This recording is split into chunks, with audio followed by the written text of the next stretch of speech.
Liz, do you feel comfortable talking about what you're feeling? I'm pissed! Y'all say you ain't gone without eating?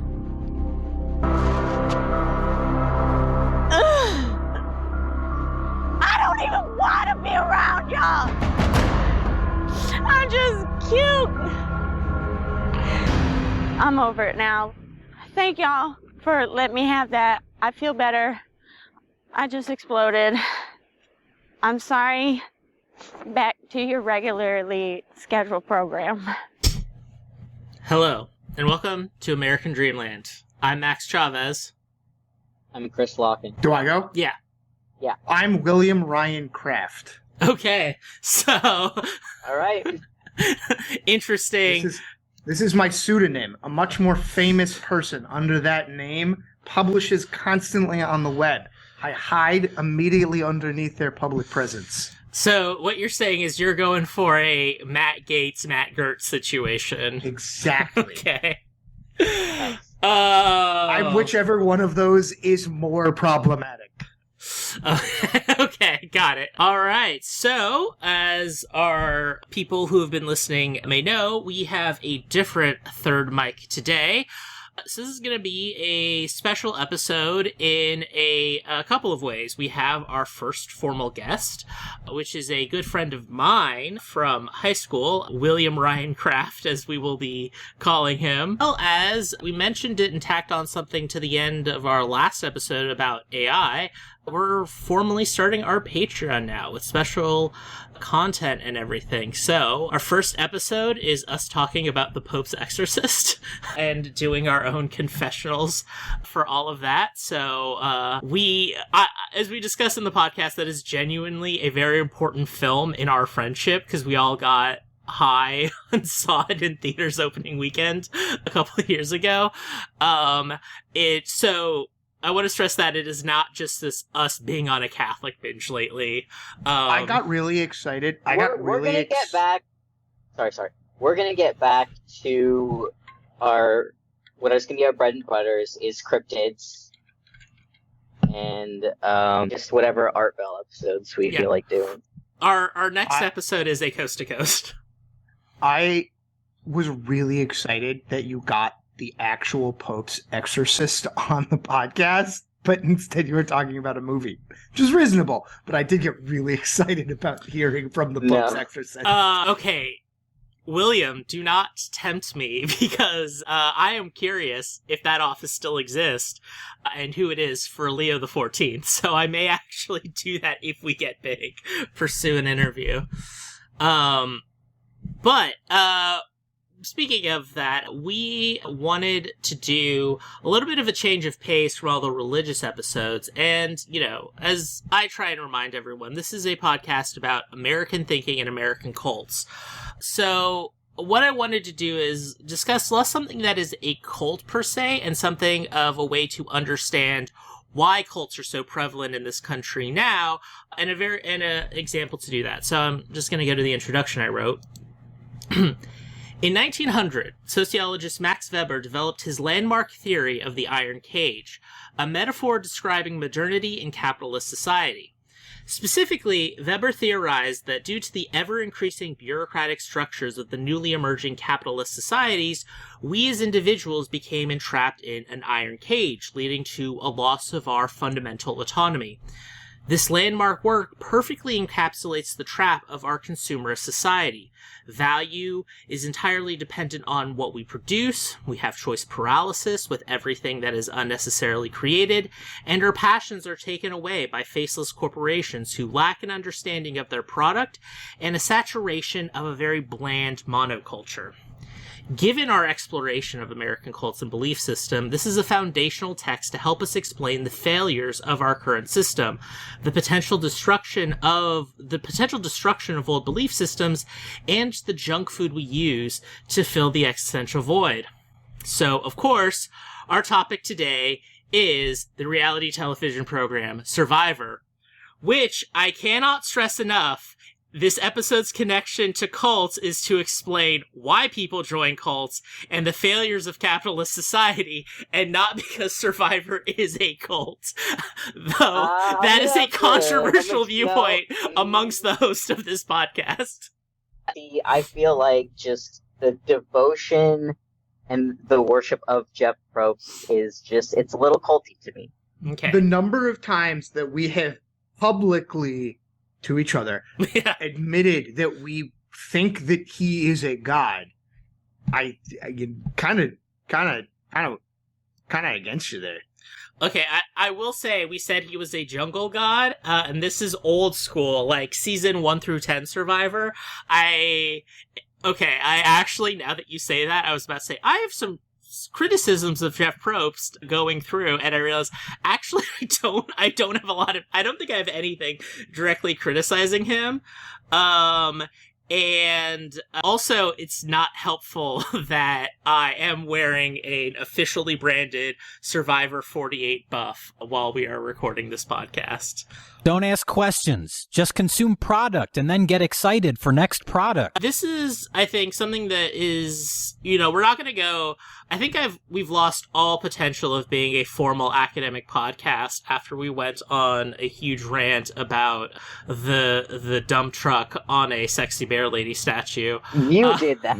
Okay, I've lost any chance of formally educating you because I went on about a sexy bear lady with a dump truck ass in a previous episode.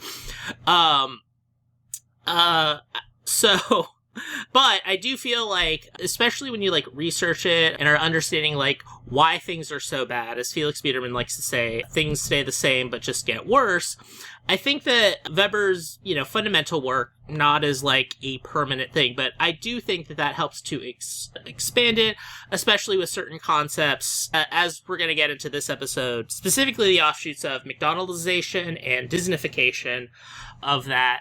And yes, we are recording this the day the Survivor 50 cast was formally revealed, but I do think that if you're in that corner of the web right now, it's kind of a firestorm. There's a lot of talk, a lot of controversy, and I do think that that's kind of whenever something happens, there's people getting mad and why it sucks, and it's kind of hard because you are a lot of culture, I think, right now, and I think Star Wars is a good example of no, this is bad, but you're hating it for the wrong reason, and you're not understanding why it's bad.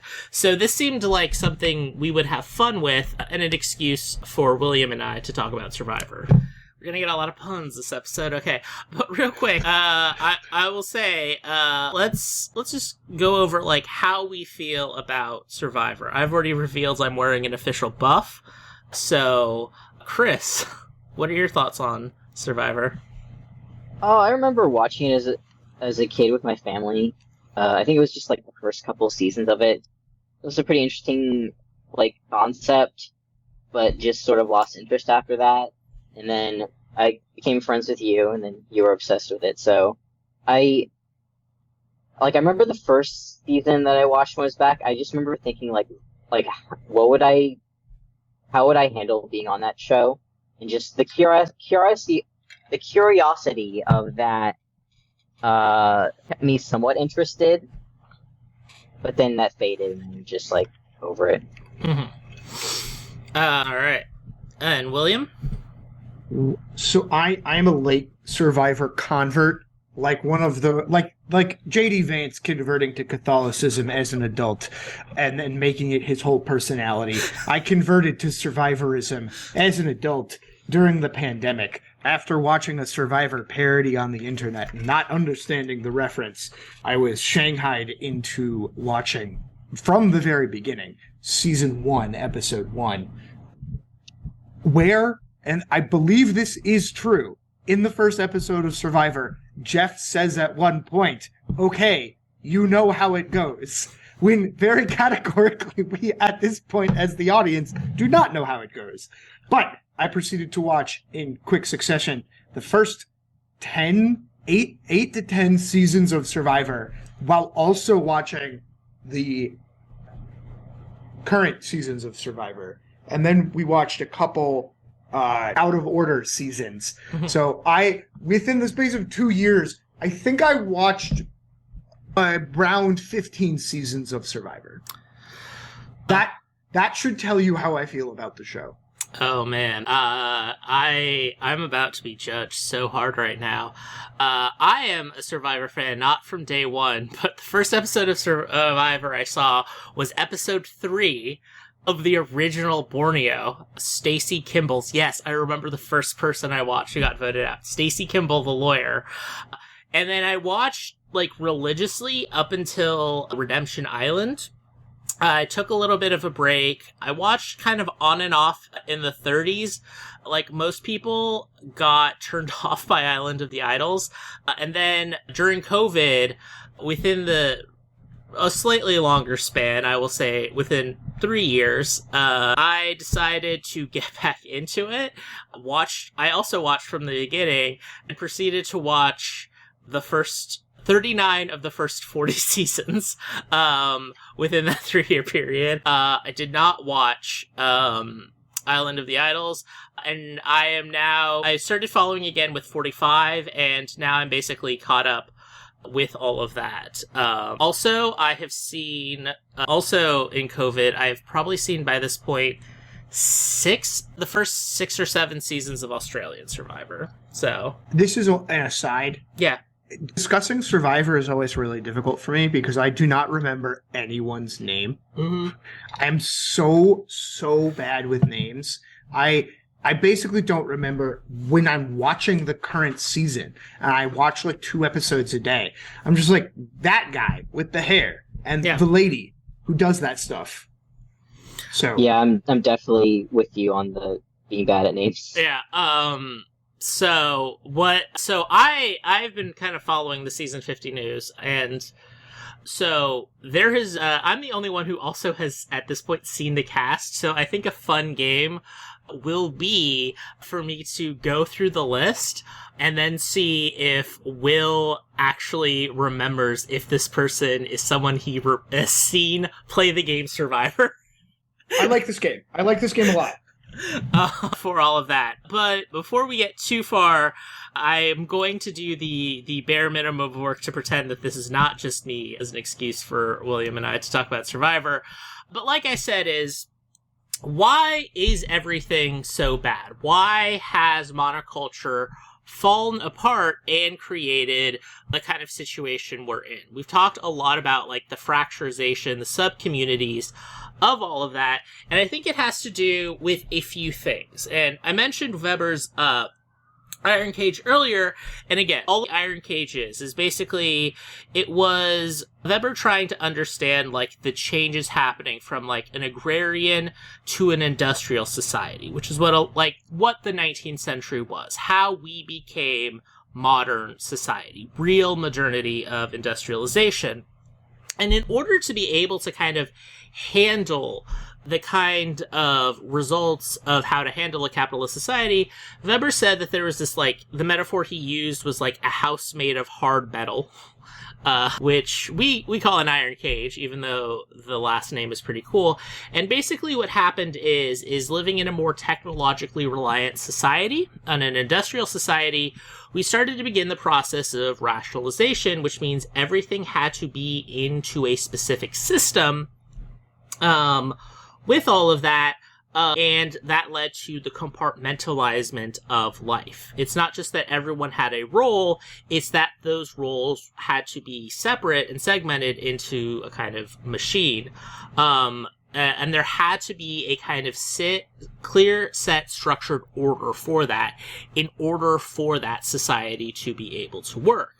In order to make sure that everything was working, he talked about the process of bureaucraticization, which is basically that because these structures are populating, you need the back-end work to be able to make sure that the society is existing. In other words, not just hierarchy, but like, a class structure needs force to be maintained, or at least help and assistance in being maintained. So bureaucracy happened, and the result of this is that led to a loss of autonomy, ultimately, as capitalism and as industrialism developed, because even though there was obviously immense wealth stratification, the classic thing is a medieval peasant had more vacation time than we did, it was more that there were barriers to freedom, at least in European and Western society, and that we now had to keep these things in check in order to make sure, not necessarily, probably for sinister reasons, but basically that we need to stay in our place in order for this society to be able to function.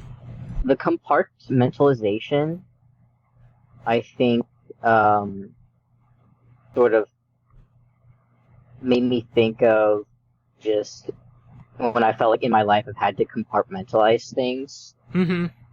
I can usually maintain for a while, but after a while, it just starts to, it just makes you more unstable. Mm-hmm. So. I mean, it is, a cage, and I feel like this is accurate because we are, stuck in kind of these positions. And I think the other things I kind of have to talk about it is leaking out of, we definitely see this in a neoliberal system of, you have to trust the experts of everything. I think, the Biden era is, a testament to that, when I think we all remember the tweet, no, he doesn't have a PhD in foreign affairs, he's just that fucking good, when the speech was basically just him going, hey man, my brain's melting in NATO, that's a good thing. Okay, great. You as a moderate Western capitalist think NATO is good. Where's the revelation there? Type of thing. And I think that it does feel it's there is that neoliberal thing of the masses and the dirty people below, they don't understand politics. Look at how they make irrational decisions. And I think the last election is a good example of that, of how that's definitely the attitude and structure those in power go to, because again, they're constantly going about how, the poors and the disenchanted let their attitudes affect how they voted, as opposed to say, as is kind of very common now of what the Democratic Party won't admit is yeah, the average voter might be dumb, but the dumb thing they fell for was thinking that Trump would be the peace candidate as opposed to Harris. I think that is what caused a loss, and then the intelligent people going both are terrible, I just don't care. Both options are morally repugnant to me. So, I feel, and, doesn't have to be that issue, but I do feel like that is good of the disconnect of not listening to the underlings. I'm not going to come out swinging in favor of saying that the modern worker is not alienated from the product of their work. We're not doing it. You can be on for the Marxist podcast. That's a good point. I think that the man is keeping the working man down. I, however, do not believe that peasants had more vacation than the American worker. To be fair, that is a meme. I'm not presenting that as fact. It's okay. The meme. And I think what it is representing is not to defend that system, but, Weber's talking about the loss of autonomy, and we have that image and kind of a social structure of you had your role, but as long as you met your goal, there was, and you didn't do any major law violations, it was kind of you were up to your own thing versus you have to answer emails now. I think it's more peasants didn't have to answer emails. There was revolutionary activity that happened in the Middle Ages, right? They had peasant revolts. It wasn't exactly what we think of as revolutionary activity, but when you put the squeeze on the peasants, right? Mm-hmm. They would try to exercise their will, right? The peasants were hardcore. Yeah. The serfs. Yeah, man. Yeah, shout out to those group of English. Shout out to the serfs. Yeah, shout out to the serfs. Shout out to the Luddites, too. Yeah, underrated. They were class conscious. They were not just totally anti-technology. They were this technology is going to hurt us, not looms are bad. Every day I use a computer, the more I think the Luddites were correct. Because listen, and again, it is not because technology is inherently evil. It's because of how oppressed you are and how your life is ruined by that particular piece of technology. Notice we're not mad at microwaves. I mean, you are? I really want to know what's going on in there. Oh, I can. So, microwave radiation has a particular frequency that vibrates, like particles. I think mainly it's water molecules that get vibrated, right? So that's why when you like microwave a pizza pocket, right, the liquid inside is gonna vibrate more than the like less liquid pastry outside. So it would explain why it could be cool to the touch, but inside it's lava, as George Nori had to experience. Our true rival. There might be some. I want to be clear. There might be some little jokes at the expense of Mr. Probst, but it is Nori whom we are really out against. But anyway, that's how microwave works, and the microwave has the shield. The shield is what's preventing me from experiencing the joys of being You don't want to experience the joy of microwave radiation. That's There's exactly water in your body. That's exactly what the man wants you to think. Oh, That's man. what I'm saying. Who knows the kind of religious ecstasy one might experience when they find all of their molecules heated up at once? No. So, while Weber was obviously talking about capitalism because it was such a predominant and big change at the time, it was more about the industrial aspect of turning people into moving parts to make this machine work. He himself, I feel, was more agnostic and said, like, this is just as we modernize, any kind of, like, system can be placed upon that. And as a result, as many people kind of took his work and adapted it, as you do a lot in academia.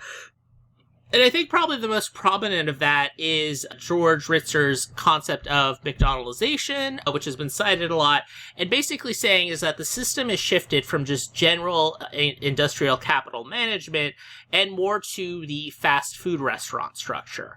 And with that, he had 4 tenets, is that our society and what we wanted out of consumptions and everything that was kind of increasing and creating more binding in this iron cage is everything needed to be efficient. We're always looking for the most efficient way to do things. Again, the big revolutionary idea behind the initial McDonald's restaurants was basically using Henry Ford's factory system and turning it into food production, as opposed to just like chefs making food, and cooks making food to order. The second is calculability, is that there needs to be a clear quantifiable objective in order to do something. It needs to be predictable so that there is a standardization. You know exactly the product you are getting. As self-proclaimed foodie, Matt Iglesias likes to say, is the reason he likes chain restaurants is because as a foodie, he appreciates the same experience every single time. Actual tweet he made, because it's just the actual foodie on this episode is just filled with rage right now. He has, like, it's definitely the autism. Like, I need to eat the same thing every day. But see, with me, I like to, like, make my own food that I know that I will like. I think I do not think it is the thing of, like, no, the thing must be the same. I think he's just a very boring man who wants to make things exciting. I don't know. Anyway, so predictability, standardization of uniform, and then control. That the more you replaced humans with more technology, and again, that the standardization also kind of forced into behavior as well. And this leads to a different kind of offshoot of the Iron Cage, which is Disneyfication, which the 4 tenets of that are theming, so that there is a kind of narrative or general vibe to an institution. Again, there is the Disney method. There is like there is not just, oh, a different owner has Star Wars. It is like the Disney method of Star Wars and things like that. With the kind of thing, hybrid consumption, in which multiple forms of consumption are associated with each other. So again, a park where, going back to Disney, at Disneyland, there is everything that is going on. Like, you can get everything there. It is an all-inclusive stay. With all of that, merchandising, so, just making it so it's not just that you have a product, but you can make more products out of it and link and have these type of opportunities. And then a sense of performative labor. So it's not just that they act a certain way, but the labor is entertaining. And I'm thinking of basically the hostage conditions that Disneyland mascots are put into, of just how you are told to never break character. To the point of, there's, you see it on Reddit, and this is one of those, oh, isn't this inspiring? And it's actually just, my God, do we live in a dystopia? Which is, so Disneyland, for their employees, does their mandatory, Code Adam training, which is basically hey, if a child's in danger, here's how you are to respond as an employee. They've taught them how to do it in character. Oh, I love that. I would much rather be saved by Buzz Lightyear than Jim from Anacostia. Jim from Anacostia? Okay. Yeah. William, I have to ask. This is not don't you have a work Sona? Okay, I am just folks. You found out our secret. Our secret guest is former CNN anchor Jim Costa. No, I was just gonna say that, how many episodes of the podcast has you have listened to? Because, it would be very funny if you have not listened to any of it and you already got a J.D. Vance reference, an anti-Italian discrimination thing. You're just hitting all of our tropes. Well, I mean, there's a reason we've known each other since we were literal teenagers. Yeah, God. I currently have 1, 2, 3, 4, 5, 6 different tabs open about different weird Catholic shit right now. Oh my God. For example, did you know that about the Scala Sancta, the stairs that you have to walk up on your knees in Rome? Yeah. And did you know that Martin Luther said, that's kind of bullshit? Why are we doing this? This is stupid. I did know that because you've hit on our third theme, which is Chris being raised Lutheran. It's just all coming together. And All coming together. it's low-key how, Luther is an important figure in this podcast because he was the first poster. He absolutely was the first poster. I was raised in the most bullshit, shit-lib religion, Episcopalianism. Yeah. Fucking broke off from the Anglican Church because they fucking were afraid of being tarred and feathered for being Anglicans, which itself only broke off because a guy got too horny. Yeah. Well, no, as I've famously said, that the other one is because the guy got too horny too. Yeah. But it wasn't a king. It was a middle Pedantry? He was petit bourgeois, right? Yeah. Really want to know who the Survivor 50 cast is, and I am currently, many, many Catholics over the ages, edging myself with religious iconography instead of coming straight into typing Survivor 50 cast into the internet. All right. So we have McDonaldization and Disneyfication, which is now we no longer have a culture. We have a compartment where you do culture. And one of the big things about this is every show has an official podcast now. There's the Survivor official podcast. And I don't mean people having podcasts about shows. I mean, there is an official Survivor produced podcast. There is an official produced Last of Us podcast or Game of Thrones or all of that catch up type of thing. And it's leading to that. So everything is becoming Wait. Who listens to? I don't know. Me, I listened to the official companion podcast for the HBO miniseries Chernobyl because they interviewed a bunch of, like, really interesting people, like Masha Gessen. Yeah, which, like... I guess I could watch that, yeah. I listened to that. Which also, I think, speaks to the problem of it's like, hey, you know what we could do as a side project? We could do a historical miniseries podcast where we, like, have interviews with, like, important Russian thinkers like Masha Gessen about, like, the impact of Chernobyl on Russian history. And it's like, okay, but we gotta make sure they know it's the official podcast. I actually might be thinking of something different. Masha Gessen might not have been on the Chernobyl podcast. It would be really funny if they were. Yeah. But, yeah, it's like we have this, and we have these obsessive fandoms of, like, you have to now do emotional and performative labor, which is, you know... No, it was just Peter Sagal and Craig Mazin. I'm sorry. Mm-hmm. So, Masha Gessen was writing about Chernobyl, the show at the time. I confused it. I apologize. I will say my Hail Marys. Okay, yes. Your Hail Jeffries. My Hail Jeffries. Yes. Actual culture anymore. We basically have these, like, second jobs where we, like, watch things and we have to consume them, and it means that we're not really, like, engaging with all of that. So I think a good way to kind of see, since we're using Survivor as an example, is, like, how, you know, how both of these things have happened with Survivor. Is, I think you've, like, as the series has gone on, and, like, you know, I say this, you know, to, like, the cast, crew, producers, and all of that, like, I totally get, like, you have these pressures, and I'll even talk about, like, things that people get mad about all the time online about Survivor that I do not care about.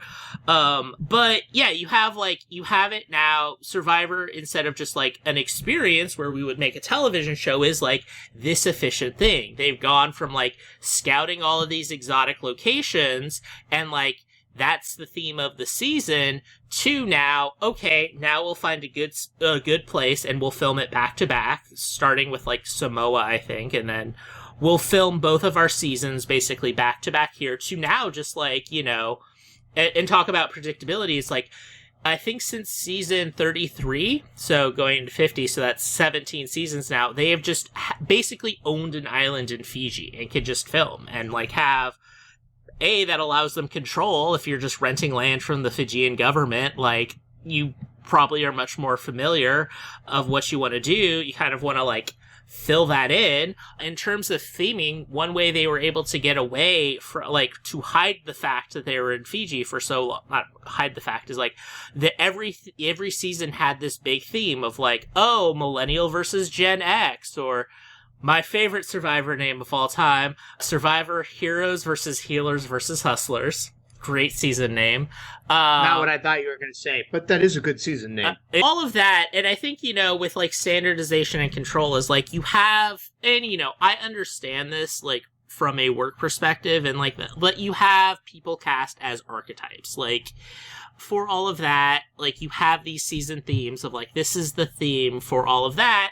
And of course, merchandising and all of that, like, there is, Jeff now hosts an official Survivor podcast, which I only note is interesting is because basically the biggest reality show podcast network was formed by a former Survivor person who got his podcast start, you know, recording, like, podcasts about Survivor. So it is like, there was already a very healthy ecosystem there.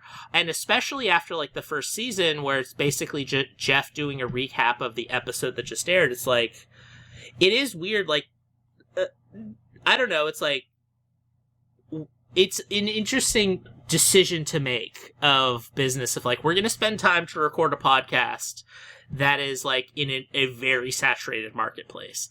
Shout out to other podcast makers, as I don't want to sound hypocritical. I would say this. I would love being a podcast host as a regular job, but I'm not going to, like, do podcasting as a side gig if I'm, like, one of the richest hosts on television. Like, which I guess Jeff would be, like, since he has such control and titles on the show, but... He's doing it for the love of the game. Listen, I'm not saying it's a purely monetary thing. Like, this is clearly, like, a lot of passion. And, like, I will say, you know, This man is like a fae sent by his otherworldly god to lead mankind through weird challenges. yeah, And it's Trials. just what he lives for. Trials and tribulations. Yep. I'm ringing the cult bell right now. you I'm ringing are. the cult bell. It's fun.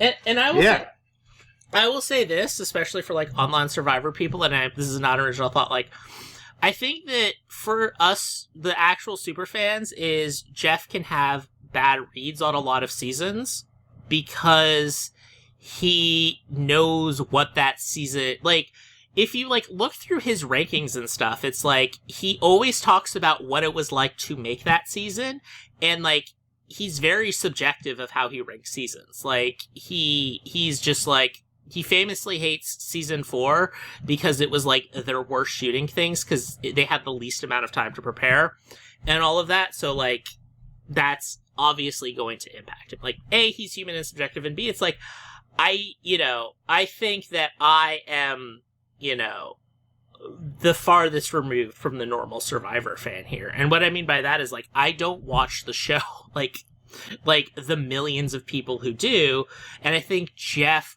really understands those people and what those people find interesting for a show.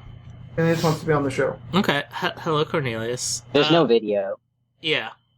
Well, he was being very loud. I could hear him through my noise canceling headphones, so I wasn't sure if it was being... Ro comes up on the podcast all the time. Yeah.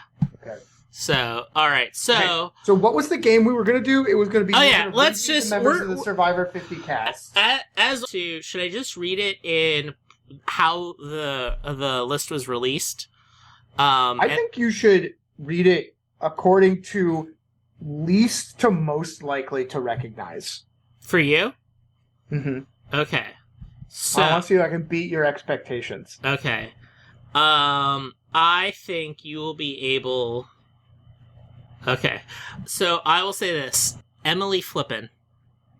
Emily Flippin.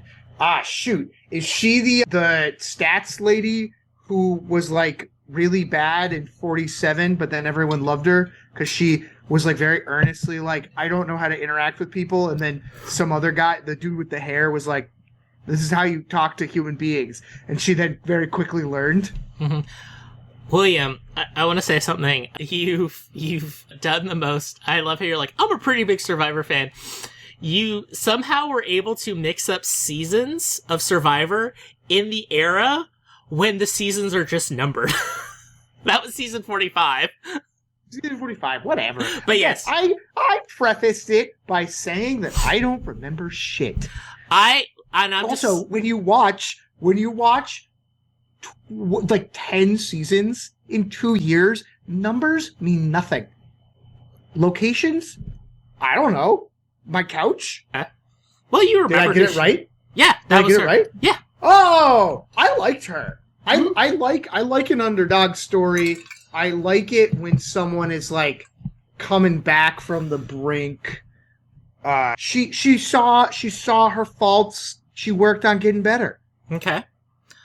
Genevieve. I do remember her. She was the lawyer who was really quiet at first, but it constantly said lawyer in the corner, and I was like, she's gonna pull it. And then she got like really lawyerly about it. Oh, when they portrayed her as a villain for some reason. I think she just kind of got screwed. I liked her. I'm glad she's back. Yeah. What about D?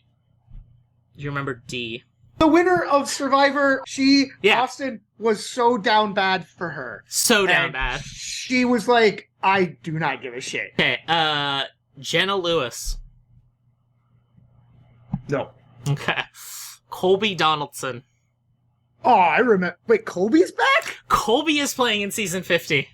Holy shit. He's been on like 90 seasons. 4. Oh, he is not even close to the person who has played the most in this cast. Benjamin Wade. Call him Benjamin, so I'm gonna call him whether Coach, he likes it or not. It's Benjamin. So your way of fighting back is to saying, I will not honor the coach name. What's his name? What was his birth name? It wasn't Coach, it was Benjamin, wasn't it? And they're children, 26, 22. They over there listening to all the Benjamins, Halloween jokes, Chucky the Cheese jokes. They want it. He going out for loyalty, got them feet on Benjamin, so loyalty. Come on now. Every day got a story. I wasn't buying it. No. So they trade like yesterday, like the tribal was all cahoots. Benjamin, let's give a hug. Keep that hug. No! Yeah. Coach is back? Coach is back. Everybody calls me Benjamin to my face, I'm gonna go nuts. My parents call me Coach. I've been being called Coach since I was 18. Wow. I love it. Okay, Yeah. this is already, I love this cast already. I'm so excited. Okay, I'm trying to look. Okay. Okay, I just got one spoiled for me. Who was it? Mike White. Yes, Mike White is back. Insane! I have a lot of thoughts about Mike White coming back. And I hope they are 110% positive, because I want to see Mike White now that he is 10 times as famous. He is on the official cast list, and I have baked a little bit about why Mike White is on this season. Yeah, I mean, he's first boot. Oh, are you kidding? Oh, that absolutely. Richest motherfucker around. Highest profile. You have like 3 winners on this cast. You always go after the winners first. I guarantee you, I'm willing to bet money that Mike White is first boot from his tribe. So Mike, I love Mike White. I am excited to see. Here's why I think he will get first boot. Mm-hmm. The White Lotus. Yes. Very, very well-known show. Very. I think that he is going to get on that beach. They're going to be like, Mike White, you are already wealthier than all of us. You are like the sole writer and director on this show. Sir, you can leave. Hugh, Tiffany, and Charlie from 46 are all coming back. I do know all of those people. Yes. That is my favorite. I think my favorite season of Survivor so far. And then we have 5 people from 48 and 49. You haven't seen 48, so you won't know all of them. 5 people? 3 from 48, which was the last season, and then 2 from 49, which only wrapped filming like 3 weeks ago. Like, so. Oh, so we don't even know how they've done. No. That's wild. Sure. Okay, I want to do this because you are also a fan of Boston Rob. I am a fan of Boston Rob, yes. So Sari, with this season, has now beaten Boston Rob's record of most seasons of Survivor played. Really? She, depending on counting, she is about to play her 6th season right now. Whoa. And Boston Rob has only played in 5, but he has appeared in 6 seasons. Boston Rob's a cuck, then. Get in the chair, dude. Okay. Like, all of that, there's plenty of Survivor stuff. But I will say is, like, the online attitudes are just, like, very emblematic of, McDonaldization and Disneyfication. Because, first of all, we've seen a lot of people, like, posting of, oh, we want so-and-so back, or why didn't they bring this person, or, like, here's my cast. And it is just kind of like, I'm pointing out those people if it's like, there's a lot of people who have openly said, for very valid reasons, that they will never play Survivor again, and people still are saying, like, you owe us another season, because we would like to see you again. I.e., like, I'm actually very excited. Like, I was very upset when the kind of rumor mill was that Mike White would never return because he was so big. I am, like, very happy we're getting Mike White 2.0. I think he should have won David versus Goliath for all of that. But yeah, it's like, it's all of it's just what people are complaining about. Is I think one is, people are mad that Rob is not on the cast, but it's also like, all right, like, I think he just enjoys living with his family and doing a podcast. Like, he doesn't need to play a Survivor again. There are people who are like medevaced and are like, I can't go back to Survivor because, like, it will put me at a disadvantage in my career because of the physical toll on all of that. So I think that there's that. I also just like, why, like, just people constantly looking for things to complain about of basically is the nostalgia of like once was and constantly having to do a comparison of things without actually understanding the whole of that. And I think that that's happening. Like, we see this all the time with, like, chuds on the online right, with them going, you know, like, remember when we could just play, like, Nintendo 64 and, you know, get Pizza Hut all night? Like, why can't we go back to that? Because of women or whatever. And, like, people are now going, like, oh, evil Jeff and evil CBS. It's like, we don't get interesting Survivor anymore. And it's like, on the one, like, I don't know. Like, I think that there is, and this is obviously a problem with reality TV, is, like, there are definitely a lot of complaints I'm seeing which, like, absolutely dehumanize the people. And, like, one of the biggest ones is, like, Survivor doesn't cast villains anymore. And it's like, yeah, because the villains, more often than not, were, like, terrible people. Like, there's a famous Survivor villain who shot a dog. And she's now Secretary of Homeland Security. Yes. Oh, a very famous QAnon lady, Anna Kardvarian or something, was on a season of Survivor. We're not going to take this country back with DC. We're going to take this country back with JC. I love it. You know, when I praise God when the Lord delivered me and opened my eyes and lifted the veil. I actually first got into politics because I supernaturally, he delivered me from my addiction to poker and Survivor when I got back home from filming. Just one morning gone, those strongholds were gone, and I had a passion for politics. Got into politics, realized that Satanism is real. People are sacrificing children, that all this evil is out there, human trafficking, and I thought, wait a second, how did I never know this? I don't care why everything is terrible and not good. I cannot just blame the fan base. The fan base sucks, they're evil, but my God, Survivor just so capitalistic right now, and it's really annoying. And I think the big thing is, and this is why I talked about the iron cage and McDonaldization earlier, is that, you know, there is, because we are more constrained and because we live in a different system, what made Survivor interesting back in the day, a huge part of that had to do with just, like, huge experimentation and risk-taking, and really just not caring about the formula. This is another reason I say I don't care about 26 Days. Like, there were so many radical changes to the game at its supposed golden age, but the problem now is they are afraid to fail because there is this set structure. And I think that I think Jeff favors excitement in the game. So he adds things to the game, and it's change for the sake of change, but it also has to exist within, like, now 25 years of lore. And I think that is really restricting production. I understand you can only film 26 days because of your deals with the Fijian government. I'm fine with that. I'd much rather a 26-day season Survivor than no Survivor. But why does it always have to be 3 tribes? Like, okay, there are other tribe configurations that you can do, but you've never just went from 3 tribes to 2, which used to happen fairly regularly in 3 tribe seasons. Like, change up the formula for all of that. There is this lack of vision of, like, trying to do things, and Survivor does not know what it wants to be. And I think that this cast is a really, really good example of that. There has been, and I think, like, Survivor has always erred on, like, trying to do everything. And I think that Survivor needs to just make a choice of what its identity is going to be. And I think that, I don't know, I've been ranting a lot, and I think that Survivor feeds upon the engagement in the same way that everything is oriented in an algorithmically driven internet around engagement.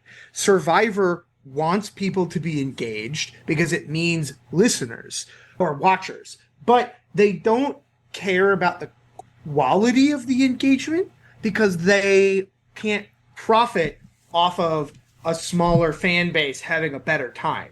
So a larger group of people being mad is actually better for Survivor than a better product with a smaller number of watchers.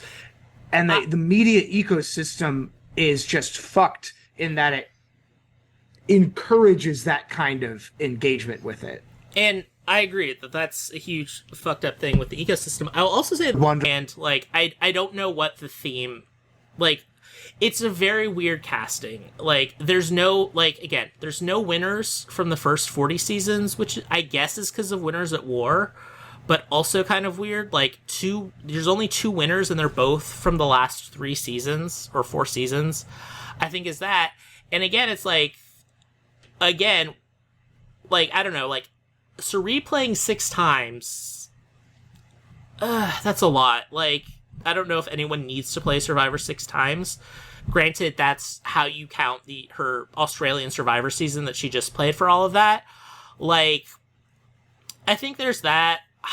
I'm excited about Coach. I'm bummed Jerry and Colby don't get to play 4 times. That would have been interesting. But it's like, I think it's a list that I'm not going to judge the season, but I think it would have been cool if it's like, here's a cool thing we're doing. Here's how we can promote it.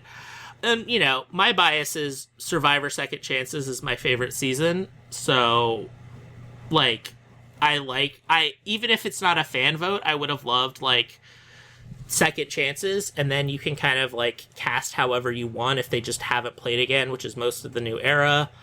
I think you could have done, you know, another weird thing is, like, you could have done, like, if not Second Chances, then people who have been to Final Tribal Council versus people who have won versus people who were the last person eliminated before Final Tribal. Like, some kind of, like, you can't say no to Mike White.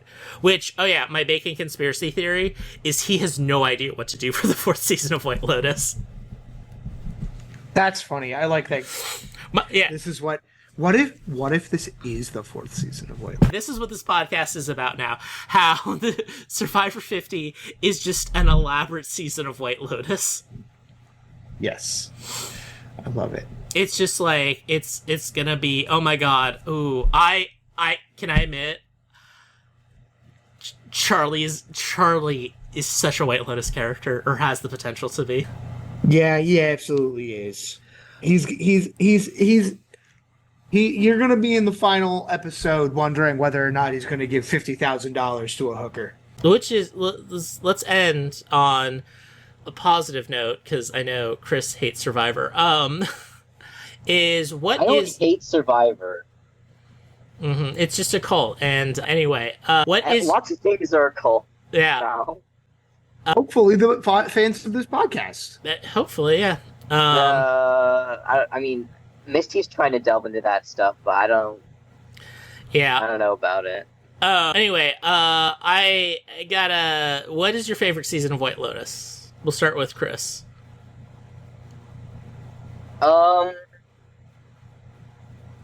Remind me what happens in the first one?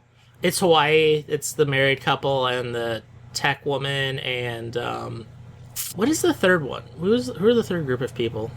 There's the clickbaity journalist and her shitbag fiance. Yeah. Who are recently married, and he's a real mama's boy. Jennifer Coolidge is drunk in Hawaii and then promises a lady a business who then gets $5 million to pretend she doesn't know where the guy who arranged her murder is.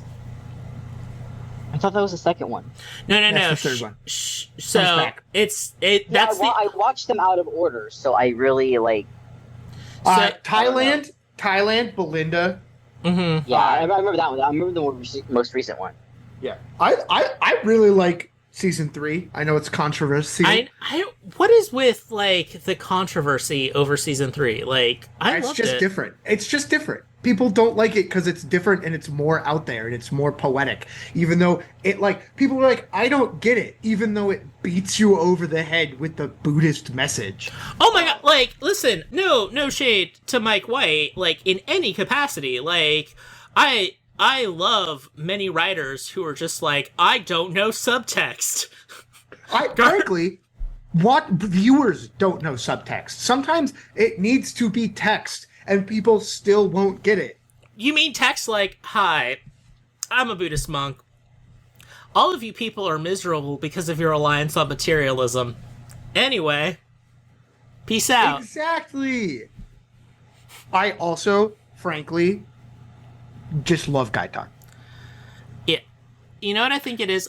Mook, not good enough for my boy. No, he was. I think. Is it the worst season ending? Season 3? No. I liked the ending.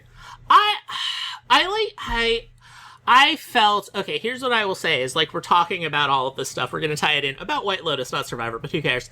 Is I feel that, like, I get, like, I guess what it is I feel that the kind of, you know, oh, we're going to start with a murder.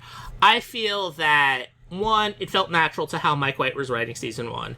And then he just wanted to have fun. Like, that was his fun little treat to himself, is a weird shootout. I feel season 3 was kind of trapped by, like, oh, we got to do something elaborate where people die. I agree with that, even though I was fine with it. It probably could have been better written if they didn't have to have a mass death. I think that I am always a fan of, like, you know, defying expectations. And I think it would have been, like, I don't know, like, I don't know what Mike White wanted to explore, and I didn't really have, other than, like, the mass shooting thing, I didn't have a problem with that storyline at all. But I think, like, I never have a problem with Goggins. Come on, I ain't asking for the world here.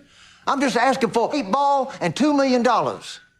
Long as somebody in this family think about somebody else for once. But I think it would have been interesting if it was, like, and maybe something of breaking the cycle, if, like, what we just saw as paramedics and people talking, like, I don't know, like, someone OD'd, like, blah, blah, blah. And then it's the son who accidentally drank the poison smoothie, and then, like, he was, you know, saved. And it's like, hey, defying expectations. Frankly, I would have been okay with the kid dying. Or that. I don't know. I'm ambivalent. That's another thing, is, like, I think Mike White is... I feel he's too open about his vibes, and I feel that, like, we would know, like, he's pretty, like, this is my dark side, here it is, or, like, I'm clearly channeling my dark side through humor.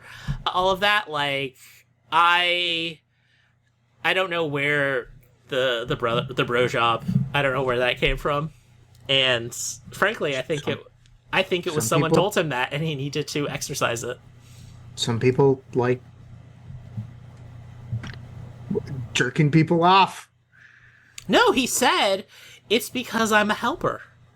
And you were just there. This is dialogue from White Lotus. Oh, yeah, but no one says what they mean, except the monk. And my boy Guy Talk.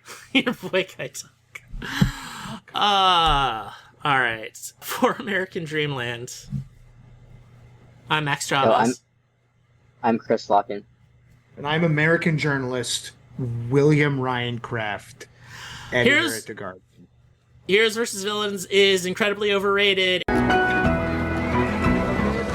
will come a payday, hallelujah, what a payday. There will come a payday someday. There will come a payday, hallelujah, what a payday. There will come a payday someday.